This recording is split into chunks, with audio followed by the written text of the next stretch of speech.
Hi there and welcome to the Barbara Young channel. Now today I'm going to be continuing with the needle binding that I did in a previous video a couple of weeks ago, something like that.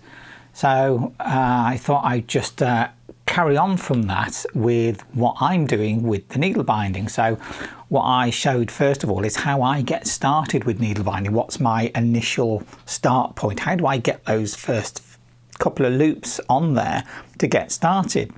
So I thought today I'll just show you what I do to create a row. It's really quite simple, nothing special at all. Creating a row of stitches together is basically the simplest part of it, I think. From the word go, you got to have a row to be able to do something with it. So I thought I'd just do that very basic part of creating a row. Okay, so first of all I need my needle and some yarn. I'm just using this yarn that I had before. That just seems to work for doing practicing pieces on. Now I want a length that's actually going to be about 3 meters. So let me just get about 3 meters of this stuff. I'm just measuring it out against my arm to body, so that's about right. Cut that there. Then I need to put this end through my needle, and then I can just pull this along, not all the way, just substantially, so that it sort of doubles it up, so it's a bit easier to work with. And then I have X amount of length left that I can work with. So same as I did start with the first time when I showed you, is I got to get some loops on there to start with, and the way I do it is having it in my hand, and I bring my needle up underneath, then loop it round, put my thumb on it there, then bring this one, which is the tail, it goes through the needle across. So I've got this sort of figure of 8 thing going on there. And now comes the tricky bit, and I know this is obviously my way of doing it, and there's a lot of people will be like, why are you doing it like that? Well, it works for me. I like it. Yes, I have to concentrate a bit on doing it. And then I've got loop number 1 through the front of, twist, loop number 2 through the front of, twist, and underneath the loop that should be on my thumb and the tail. So, and then that all comes through. I've got it doubled, so I need to just run this through my needle eye a little bit. And now I've got 2 loops on the back, and if I pull this initial part, just tightened it up a little bit, and I've got 2 on my thumb and 1 on the back. Now the way that I normally do this, what's one of the ways, is to basically, you have to take off the first loop that's on the thumb, which is the top loop of these 2 loops. And then the loop on the back, the way that it's sitting there on my thumb, I consider this to be the front of the loop. So I'm going to go up through the loop on my thumb and through the front of the loop. Then the loop that's on my thumb is going to pop off. I'm then going to twist this and take it underneath the loop that's still on my thumb and the tail. I normally give the tail a little tug here just to tighten this loop up. And then basically it's through there. And there we go. Now I've got a couple of loops on the back there. And the loop that I want is this loop here. That's the front loop.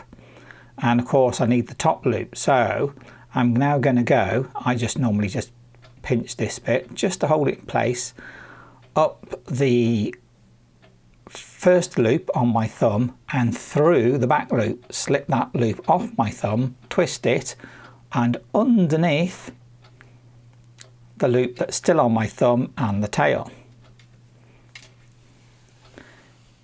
And that is as simple as it gets. Now you can just do this without looking, but I always tend to just move that loop out of the way and just give it a little pinch, so I know that that loop I can see that that's the front of the loop, and I'm not going to get it wrong when I go through there. So I pick up underneath the top loop, through the front of the loop, slip the loop off my thumb, twist and underneath.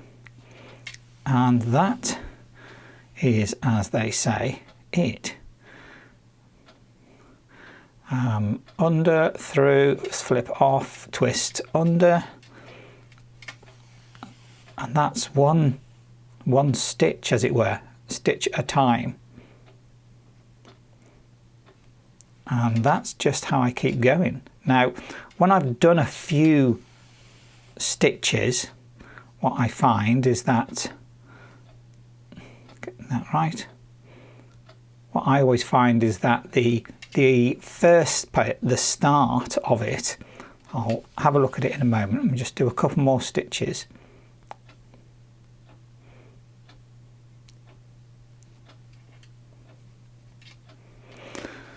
Pull that through. One more stitch, and then I'll show you what I mean about how the starting, well, you'll see in a moment once I show it to you. Starting can be a little bit messy. So there we go, that's the loop I want. If I look at that, it looks a little loose, doesn't it? It's a little loose looking. Well, I find that I've put that needle there through there because that's my next loop that I want to have, that I'm going to be working with. So what I do is I just give it a bit of a pull, just tug it slightly, just to pull the tension to get it to sit a little nicer. And it does tend to. That's it. It's a bit of stretchiness in there, just sort of make sure it's in the right shape. So basically it's just continue, really. Under, through the front, flip it off, twist, keep that tension nice on the thumb loop. And that is just how I create a row. But then that's one way of doing it. Now, the way that I do this, I have no idea if this is a specific type of knot or loop or whatever they might call it. I call it a stitch myself. So this type of stitch, I don't know if it's a recognized type of stitch or not. There are many types of stitches that have been found and that are recognized as specific styles or types of stitch to create a row. This is just the one, or the way that I have found easiest to do it. And I quite like it, I must admit.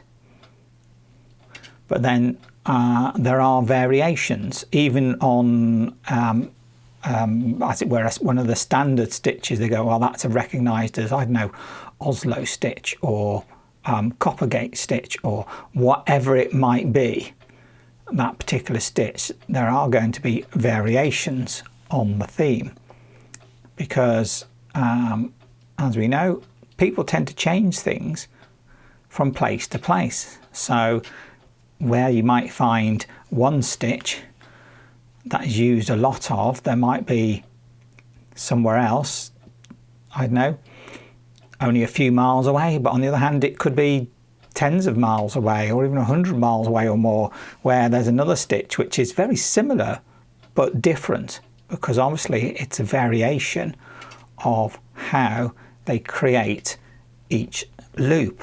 Also the number of loops. I've got 2 loops on my thumb and I pick up and go through 1 loop on the back.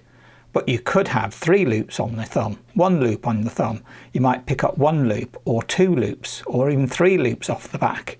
It depends, you know, there's variations on the theme. So needle binding, I suppose, can be a little bit confusing because there are these supposedly different stitches.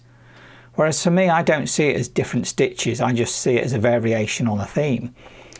So to me, this is a stitch. This is the way I like to do it, or one of the ways I like to do it. So underneath the first loop on the thumb, top loop, through the front of the loop on the back, flip that loop off the thumb, twist, and underneath.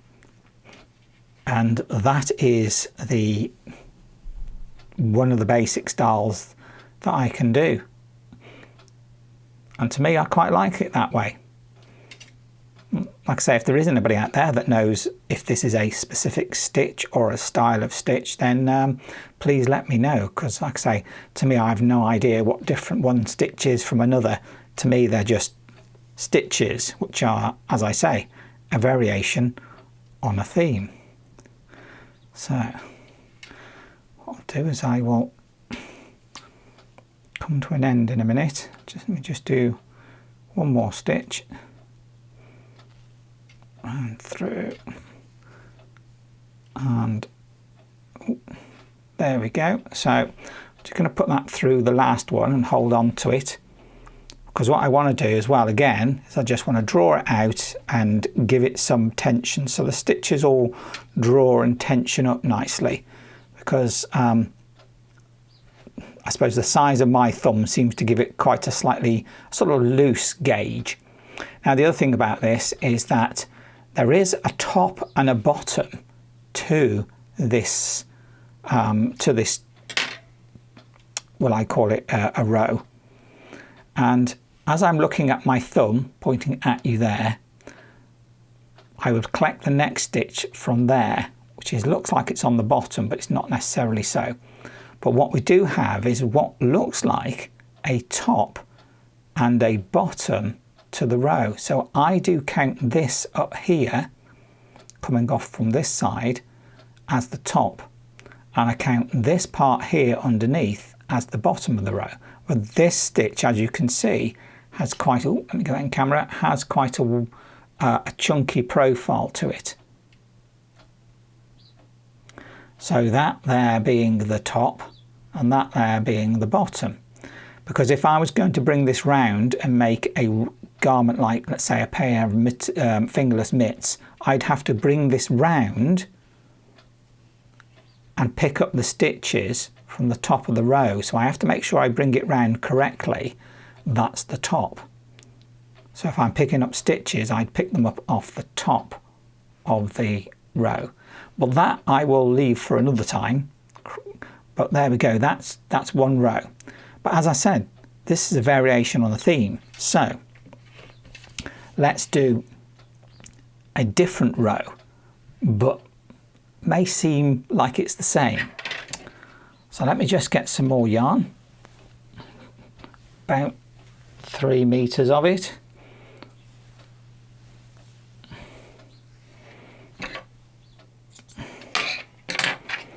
Put it into the needle.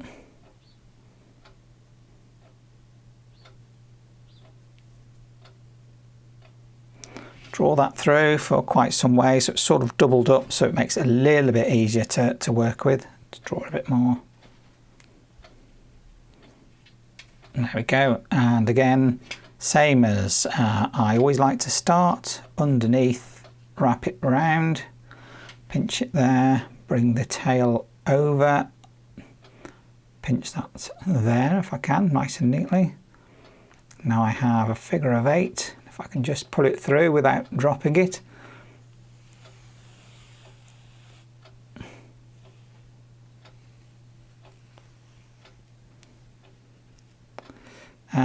Not doing very well with this one, got a bit loosey-goosey as it were. So up through loop number 1, twist through loop number 2. Make sure that loop stays on my thumb, not doing very well with this one.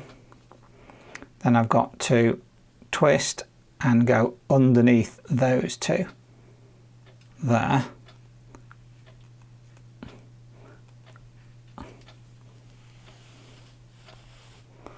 And draw that through, and now I have 2 loops on my thumb. I pull this line, tightens up one of the loops, and I have 1 loop on the back. There we go. That's my loop on the back. Now, the thing with this one that's a variation of the last one is the way the loop sits. That loop is sitting, as far as I'm concerned, sits up there like that. and that is the front of the loop. So I would go underneath the first one and through the front of the loop. Now, I have a variation on that. What I do is I go through the back of the loop. So what I do is I take this loop and I do pinch hold of it, but I go underneath the first loop on my thumb, and then I twist and go through the back of that loop instead of through the front. Slip that first loop off, twist, and underneath as I would normally do. And that is, getting a bit mixed up here. Let's get this pulled out before I end up with a big knot, which is what I've got appearing. Sometimes that can happen if you're not careful with a longer length of yarn. You can end up with it getting a bit knotted up, so I have to make sure I get and unknot this before I continue, because otherwise it'll be a mess. So where's that one? That one is,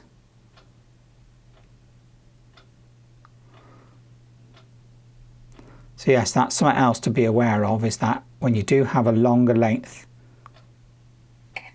of yarn to draw through, you keep it nice and neat. Otherwise you can end up, whoops, hitting the lamp, you can end up with knots in there that you really don't want. You don't need to have knots. So rescued that one, hopefully. So again, looking at the back, I've got this loop here. That's the loop I don't need, but that's my next loop. Now if I'm looking at that, that again is the front of the loop. So I'm going to pick that up, I'm going to purposely twist it so that I can then pinch it flat, so that I can then come up that one and twist round through the back of that little loop. Flip that one off my thumb, twist, and underneath. So if I can do this without making a mess of it this time, without getting any knots, and there we go. Again, I need to pick up that back loop and pinch it flat so I can, that's the front, I come up, twist, and go through the back of it, flip it off, and underneath. So let's just get on with this and see if I can make a nice little row out of it. It does take a little bit of practice, because obviously I have to manipulate this a bit more than I would if I was just going straight through the front of that loop. So it's a little bit more time, but not really much once I get used to it. Once I got used to it, finding the correct loop, pinching it flat, under that one, and twisting through the back.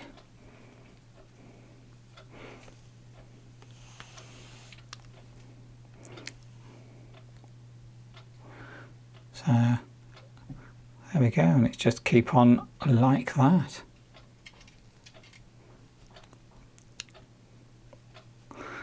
Like I say, variation on the theme, many different loops that you could do, many different styles that make it look differently or sit differently.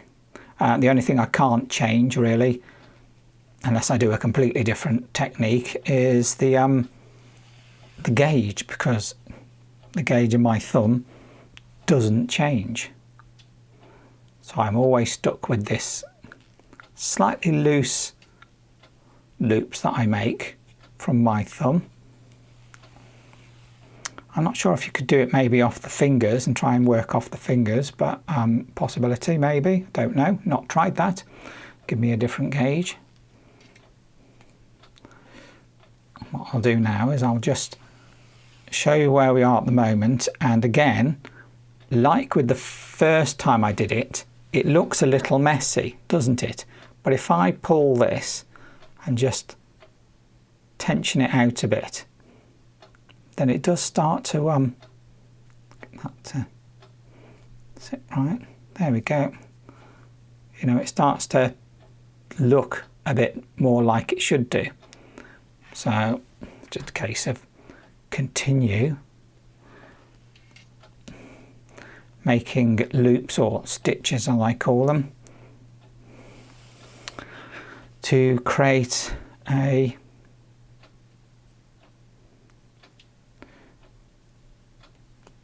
get that round in there to create a row of loops, really. That's what it is, because it is also called, or I've seen it supposedly called, knotless looping or knotless loops, which I suppose is a way of describing it.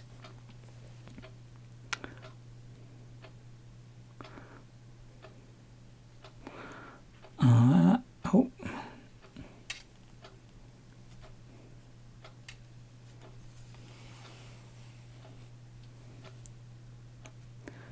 And just keep on going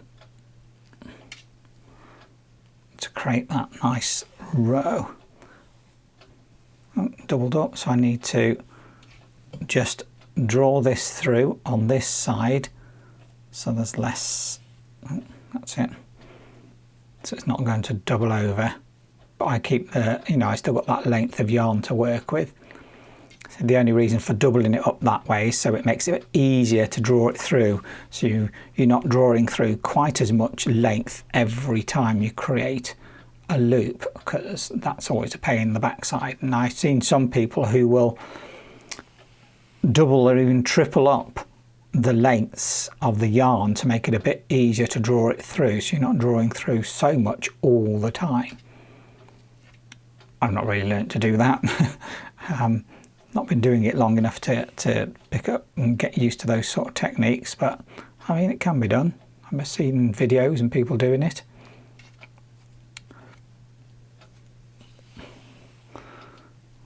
I say a variation on the theme.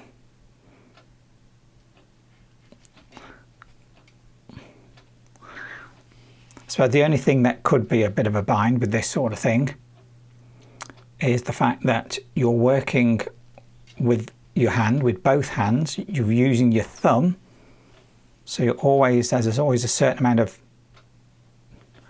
tensioning you're doing there, and twisting of your wrist and your fingers. So I imagine that if you suffered from a little bit of arthritis or had some problem with your hand or wrist, then this would not be so easy, because it is very much a handcraft. You have to use both of your hands to do this technique. Maybe there might be a way of doing it without having to use both hands. I don't know. But at the moment, I have to very much use both hands to do this craft. And yes, it does make my fingers ache. It makes my thumb ache, I must admit. So I suppose as I'm getting older, my joints don't work quite as well as they used to. So that doesn't help. I suppose a bit like with knitting or crochet, you knit a lot, you crochet a lot, it can, cause you some discomfort after a while, especially if you have a slightly bad technique, as it were, like I do. I'm not very good. I can only knit a few rows at a time when I do knitting, because I've not learnt to really get into a good habit and a good way of knitting that's comfortable all the time. But I suppose that's the thing as well. When you're doing something, doing a craft, you're actually working your hands and your fingers, so it's never going to be relaxing, is it? It's always going to be something that's going to be, causing you maybe a little bit of tension or stress to your hand or your fingers. So what I'll do is I'll just bring this one through. Okay. I'll do is I'll make this next one the last one. Get it right. There we go. That's it. Again, get that knot ready. I pinch it at the back. I go underneath the top loop, twist and go through the back of the back loop, flip that one off, twist and underneath. And there we go. What I'll do is I'll just put my needle through there, and I shall just draw this to tension it to get it to look nice, because I do need it to be drawn through, otherwise the loops are too loose. And what I end up with is that. And again, see, we have, turn it off, we have the top of the row and the bottom of the row. And what I'll do now is I'll put this side by side with the other one, so you can see the differences between the two different ways of doing this knot, which is, I say, it's just a variation on the theme, on the same knot, really, the same loop that I'm making. So let me just put those two together.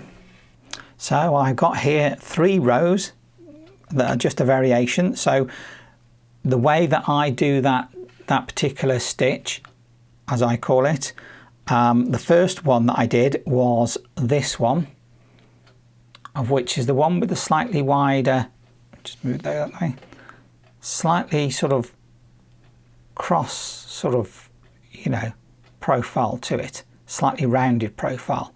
And that is the top, getting shot, that is the top of the row, and that's the bottom of the row.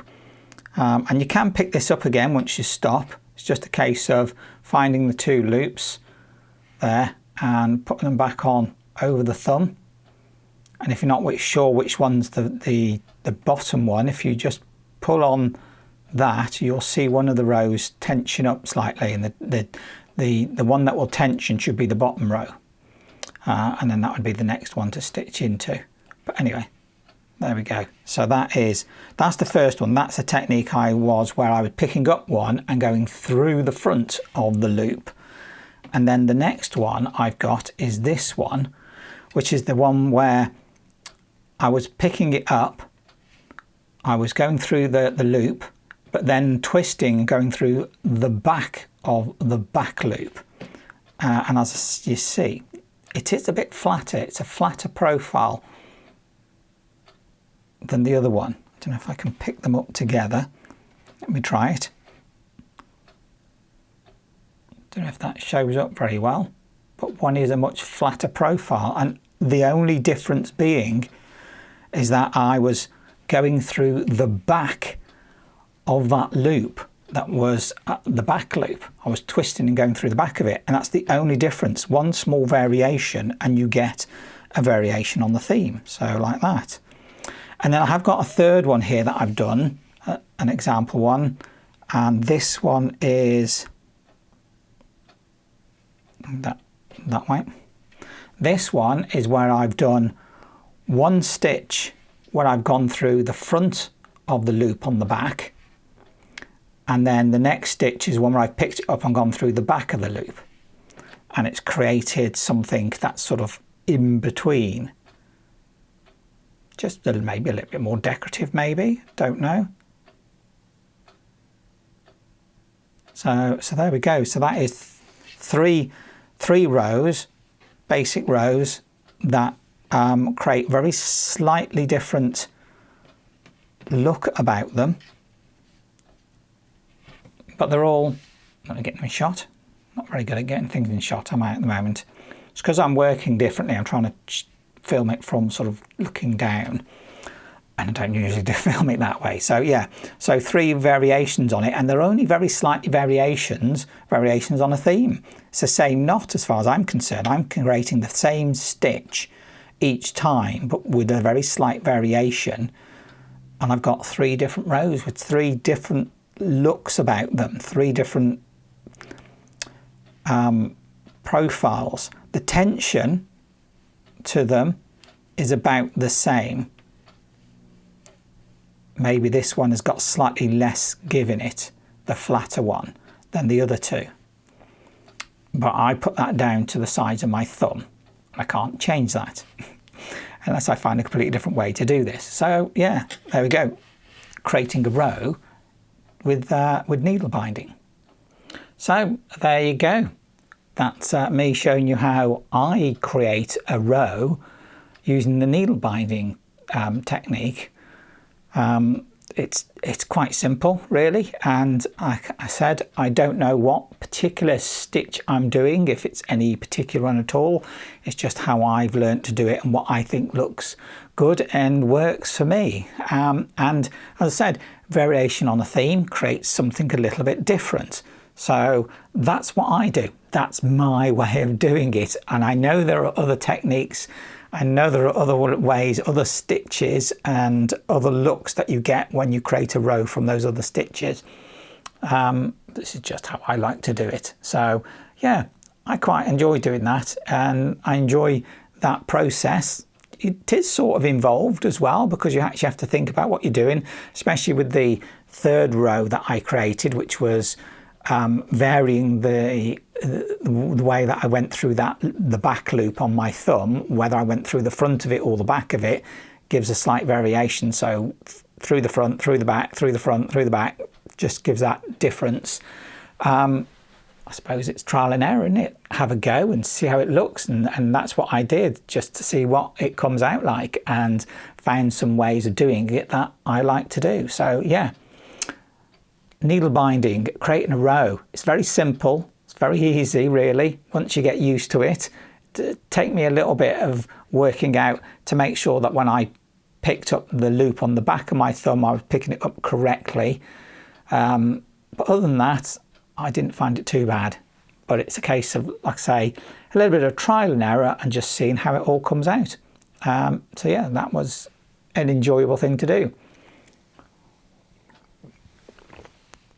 So I suppose from that, once you've managed to get started and create a row, once you've done that, then you can actually get on and start doing something else with it. You know, actually start to make something with it. So I might show that next time. Starting how I start to actually try and use those rows to do something with them. But that for now is rows, rows and rows and rows of needle binding, or as it is in Scandinavian, Nalbinding. So there you go. That's it from this video this week. If you like this video, please do give me a thumbs up. Subscribe if you'd like to. Click that bell icon, you get a notification of when my videos come out. Please do comment. I do love reading your comments. It's nice to hear what you're thinking, what your thoughts are on that. And if you've got information or know things about needle binding, because I am somebody that doesn't really know very much at all. It's something I've picked up and I've had a go at. So if you do know something, please do put it in the comments and have a conversation about it. So I think it's just left me to say thank you very much for watching my video. I look forward to seeing my next video. Bye. Yeah.